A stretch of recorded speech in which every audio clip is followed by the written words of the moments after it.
कुरान ने कहा, इल्म 3 किस्म का है, जिसका मुशाहिदा किया हो, दूसरों पर बीता हो, दूसरा वो जो खुद पर बीता हो, तीसरा वो जो तजुर्बे से समझा हो। औरत जब भी करती है, ज़ात से मोहब्बत करती है, सिफात से नहीं। जहाँ दुख हैं, वहाँ सुख नहीं हो सकता। दुख और सुख दोनों अलग चीज़ें नहीं, बल्कि एक ही सिक्के के 2 रुख हैं। बात सिर्फ वही कर सकता है जो मसावात का कायल हो।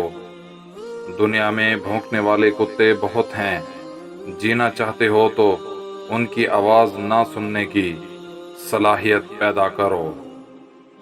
सियाने कहते हैं कि बात कह देना ही काफ़ी नहीं, जब तक बात पहुंचेगी नहीं, बात नहीं बनेगी। मेरे गुरु ने मुझे वाहिद नसीहत की थी। कहने लगे, मेरी एक नसीहत पल्ले बांध लेना, वो ये कि किसी को नसीहत ना करना। नसीहत मुंह से कहने की नहीं, कर दिखाने की चीज़ है। सच्चाई के कई एक पहलू होते हैं, कई एक चेहरे हैं। हर कोई अपनी तबीयत के मुताबिक एक चेहरा अपना लेता है। ज़रूरी नहीं कि कुत्ता ही वफादार निकले। वक्त आने पर आपका वफादार भी कुत्ता निकल सकता है। अगर तनकीद ही करनी हो तो नरम लहजे में करें। नरम लहजा ज़मीर जगाता है, जबकि सख्त लहजा अना को जगा देता है।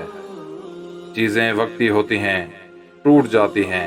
रवैये दायमी होते हैं, सदियों तक अपना असर छोड़ जाते हैं। औरत अगर हाँ कह दे तो मतलब होता है शायद।